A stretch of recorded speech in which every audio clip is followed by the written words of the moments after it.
हल्ला यासाठी करण्यात आला कारण की त्यांच्या कपाळावर भगवा टिळा होता म्हणून. त्या लोकांचं असं म्हणणं असतं की हिंदू लोकांनी इथे यायचं तर आमच्या मनाने यायचं, आमच्या मर्जीने यायचं, आम्ही म्हणण्यानुसार यायचं. नमस्कार, लोकमतमध्ये तुम्हा सर्वांचं स्वागत करतो. काही दिवसांपूर्वी अहिल्यानगरमध्ये एक भयानक घटना घडली आणि त्या घटनेमध्ये एका युवकाचा, धीरज परदेशी नावाच्या युवकाचा मृत्यू झाला आणि एकंदरीत त्यावरती हल्ला करण्यात आला. विशिष्ट एका समाजाकडून तो हल्ला करण्यात आला असे आरोप जे ते करण्यात येत आहेत. आपल्यासोबत संवाद साधण्यासाठी याच संदर्भात अधिक माहिती जाणून घेण्यासाठी त्यांच्या पत्नी म्हणजे धीरज यांच्या पत्नी आहेत स्वतः, त्याचबरोबर स्थानिक आमदार संग्राम जगताप देखील आहेत. सर्वप्रथम आपण त्यांच्या कुटुंबाकडे जाऊया. ताई, नेमकं काय प्रकरण घडलं होतं? धीरज त्यावेळी कुठे होता आणि नेमकं काय त्या दिवशी झालं होतं आणि नेमकं त्यावरती हल्ला का करण्यात आला, यामागे काही नेमकं कारण समोर आलं? धीरज हे माझे पती, हे महानगरपालिकेचे कर्मचारी होते. ते तिथे एक स्ट्रीट लाईट पोलचं जे काम असतं ते करण्यासाठी गेले होते. त्यांना कंप्लेंट होती मुकुंदनगरची. त्यांनी तेवढं काम केलं, पण त्यांना काही कारणास्तव फसवून दर्गा दायरा हे कब्रस्तान, जे की मुसलमानांचं कब्रस्तान असतं, तिथे घेऊन गेले आणि काम करण्याच्या खोट्या ह्याच्यामध्ये त्यांच्यावर हल्ला करण्यात आला. हल्ला यासाठी करण्यात आला कारण की त्यांच्या कपाळावर भगवा टिळा होता म्हणून. त्या एरियामध्ये खूप प्रमाणात मुसलमान लोक राहतात. त्या लोकांचं असं म्हणणं असतं की हिंदू लोकांनी इथे यायचं तर आमच्या मनाने यायचं, आमच्या मर्जीने यायचं, आम्ही म्हणण्यानुसार यायचं.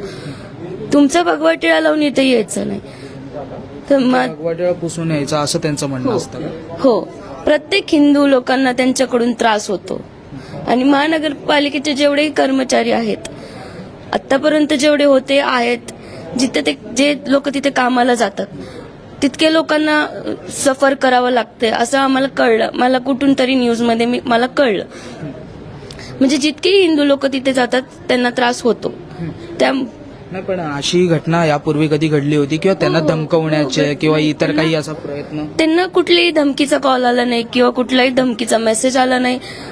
गुरुवारपर्यंत ते एकदम व्यवस्थित होते. काम, त्यांचं घर, त्यांच्या सगळ्या गोष्टी. शुक्रवारी ते काम करून, मुकुंदनगरचं काम कंप्लीट करून त्यांना दर्गा दायऱ्यात नेण्यात आलं. त्यांच्या कपाळावरचा भगवा टिळा बघून त्यांच्यावर क्रूर पद्धतीने मारहाण करण्यात आली.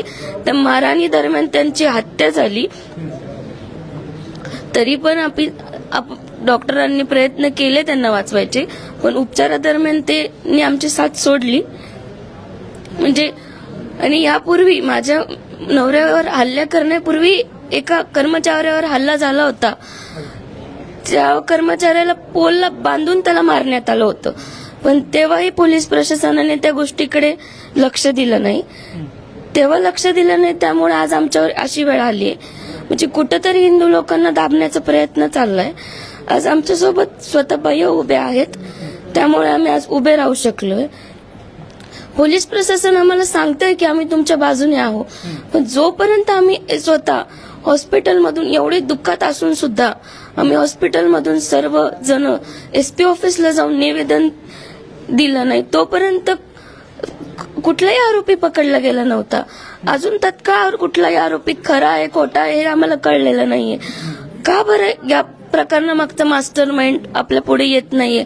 का हा प्रकरण दाबायचा प्रयत्न चाललाय? विशिष्ट गट आहे असं तुमचं कुठेतरी म्हणणं आहे? हो, कारण की कुठेतरी एवढे लोक एकत्र येऊन एका व्यक्तीवर हल्ला करताय आणि ते इतक्या पटापट फास्ट प्रोसिजर मध्ये त्यांना हेल्प होती. ते कुठेतरी आज फरार आहेत म्हटल्यावर ते वैयक्तिक तर इतकं फास्ट काम करू शकत नाही कुठलाही व्यक्ती, सर्वसामान्य असे ना किंवा कोणी असे ना.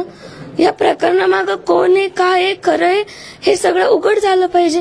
प्रशासनाला माझी कळकळीची विनंती आहे की तुम्ही सर्व या गोष्टीकडे लक्ष दिलं पाहिजे. माझ्या नवऱ्याची केस फास्ट ट्रॅक कोर्टात चालवली पाहिजे. सरकारी वकील नेमून दिला पाहिजे आम्हाला. आणि जेवढे सकल हिंदू समाज, हिंदू बांधव, हिंदू लोक जे आमच्यासाठी उभे राहिलेत, त्यांनाही कुठेतरी त्रास होतोय, त्यांच्यावरही कुठेतरी खोटे FIR दाखल होत आहेत. नेमक्या कुटुंबाच्या प्रामुख्याने काही मागण्या आहेत? आमच्या प्रामुख्याने हीच मागणी आहे की जे खरे आरोपी आहेत त्यांना लवकरात लवकर पकडलं गेलं पाहिजे, त्यांना फाशीची शिक्षा झाली पाहिजे, ही आमची प्रथम मागणी आहे.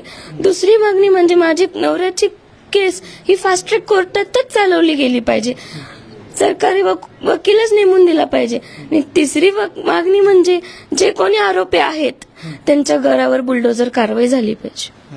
बस. आपल्यासोबत या ठिकाणी स्थानिक आमदार संग्राम भैया जगताप आहेत. आपण त्यांच्याशी संवाद साधणार आहोत. अशा पद्धतीने घटना अहिल्यानगरमध्ये घडत चाललेल्या आहेत, काही प्रथमच घटना आहे, काय वाटतं तुम्हाला? नाही, असे छोटे मोठे प्रकार आपण पाहिलं तर एखाद्याचा मृत्यू होणं या घटना देखील आपल्याला जिल्ह्यामध्ये महाराष्ट्रामध्ये आपल्याला पाहायला मिळतात की मॉब लिंचिंगचा प्रकार आहे.